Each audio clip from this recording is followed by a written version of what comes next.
Assalamualaikum warahmatullahi wabarakatuh. Perkenalkan, nama saya Hairunisa Nurhayu dengan NIM 235226644PA22482 dari kelompok H ingin mempresentasikan mengenai analisis pengaruh bantuan alat pertanian dari pemerintah dan tenaga kerja informal terhadap produktivitas padi di Indonesia tahun 2018 dan 2019.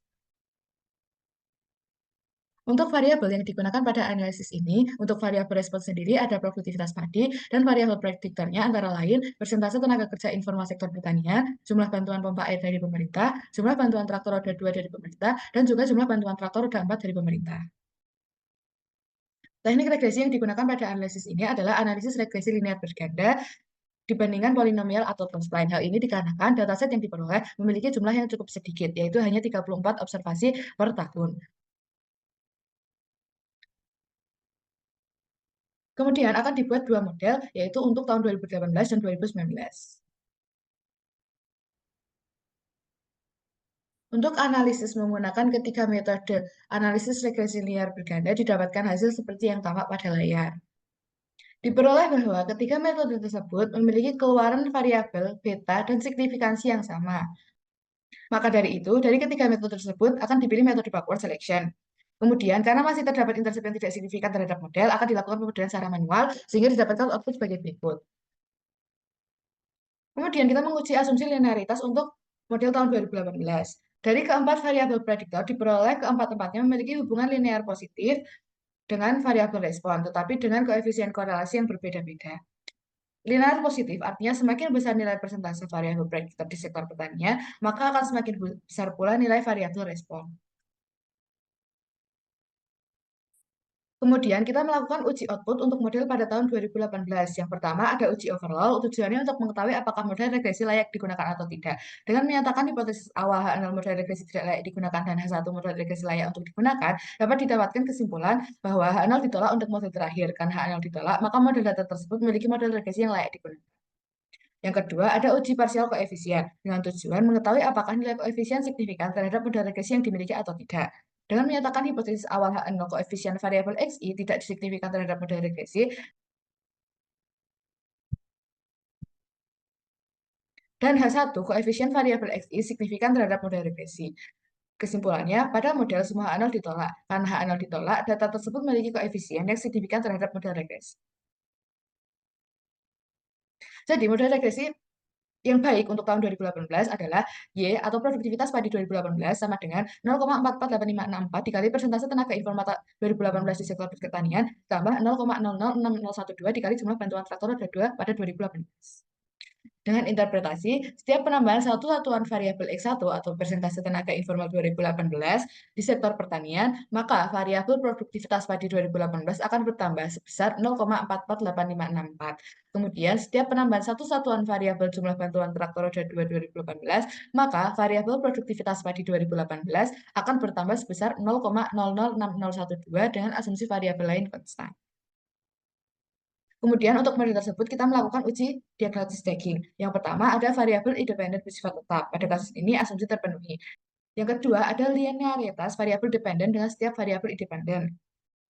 Dapat dilihat dari scatter plot bahwa hubungan antara produktivitas dengan setiap variabel independen memiliki hubungan linear positif yang cukup dan kuat sehingga asumsi ini terpenuhi.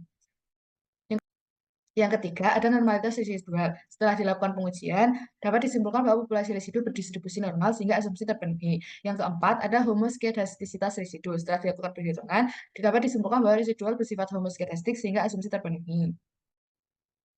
Yang kelima, ada asumsi tidak terdapat autokorelasi error. Setelah dilakukan perhitungan, dapat disimpulkan bahwa terdapat autokorelasi positif sehingga asumsi tidak terdapat autokorelasi error tidak terpenuhi. Yang keenam, ada asumsi non multikolonialitas. Diperoleh nilai TOL sekian dan VIF sekian, dapat disimpulkan bahwa tidak ada multikolonialitas sehingga asumsi non multikolonialitas terpenuhi. Model regresi linear terbaik dianggap benar-benar baik jika setidaknya memenuhi 50% dari asumsi. Oleh karena model regresi tahun 2018 memenuhi 5 dari 6 asumsi, maka dapat dikatakan bahwa model tersebut merupakan model yang baik. Kemudian kita masuk pada model tahun 2019. Dari ketiga metode analisis regresi linear berganda, diperoleh output seperti yang tampak pada layar. Diperoleh bahwa ketiga metode tersebut memiliki keluaran variabel, beta, dan signifikansi yang sama. Maka dari itu, dari ketiga metode tersebut akan dipilih metode backward selection. Karena masih terdapat intercept yang tidak signifikan, maka akan dilakukan pemodelan secara manual yang diperoleh output seperti pada layar. Kemudian kita melakukan uji output untuk model tahun 2019, yang ada uji overall. Dengan menyatakan hipotesis awal H0 model regresi tidak layak digunakan dan H1 model regresi layak digunakan, didapatkan kesimpulan bahwa H0 ditolak untuk model terakhir. Karena H0 ditolak, maka model data tersebut memiliki model regresi yang layak digunakan. Yang kedua, ada uji parsial koefisien. Dengan menyatakan hipotesis awal H0, koefisien variabel XI tidak signifikan terhadap model regresi, dan H1, koefisien variabel XI signifikan terhadap model regresi, dapat diperoleh kesimpulan pada model semua H0 ditolak. Karena H0 ditolak, data tersebut memiliki koefisien yang signifikan terhadap model regresi. Kemudian diperoleh model regresi untuk tahun 2019 yaitu Y atau produktivitas padi tahun 2019 sama dengan 0,470107 dikali persentase tenaga informal 2019 di sektor pertanian ditambah 0,011316 dikali jumlah bantuan traktor roda 2 tahun 2019. Interpretasi, setiap penambahan satu satuan variabel persentase tenaga formal 2019 di sektor pertanian, maka variabel produktivitas padi 2019 akan bertambah sebesar 0,47017 dengan asumsi variabel lain konstan. Yang kedua, setiap penambahan satu satuan variabel jumlah bantuan traktor roda 2 2019, maka variabel produktivitas padi 2019 akan bertambah sebesar 0,011316 dengan asumsi variabel lain konstan. Kemudian kita melakukan diagnostic stacking pada model tahun 2019. Yang pertama ada variabel independen bersifat tetap. Pada kasus ini asumsi terpenuhi. Yang kedua ada linearitas variabel dependen dengan setiap variabel independen. Dapat dilihat bahwa hubungan antara produktivitas dengan setiap variabel independen memiliki hubungan linear positif yang cukup dan kuat sehingga asumsi ini terpenuhi. Yang ketiga ada normalitas residual. Setelah dilakukan perhitungan, dapat disimpulkan bahwa populasi residu berdistribusi normal sehingga asumsi ini terpenuhi. Yang keempat ada homoskedastisitas residu. Dapat disimpulkan bahwa residual bersifat homoskedastik sehingga asumsi ini terpenuhi. Yang kelima, ada asumsi tidak terdapat autokorelasi error. Setelah dilakukan perhitungan, dapat disimpulkan bahwa terdapat autokorelasi positif, sehingga asumsi tidak terdapat autokorelasi error tidak terpenuhi. Yang keenam, ada no multikolinearitas. Diperoleh nilai TOL sekian dan VIF sekian, dapat disimpulkan bahwa tidak ada multikolinearitas sehingga asumsi ini terpenuhi.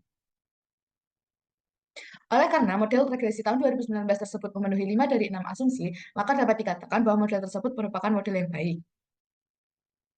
Kemudian kesimpulan dan implikasi dari hasil analisis regresi linear berganda tersebut adalah yang pertama, diperoleh bahwa variabel yang signifikan terhadap model pada kedua tahun adalah variabel persentase tenaga kerja informal dan jumlah bantuan traktor roda 2.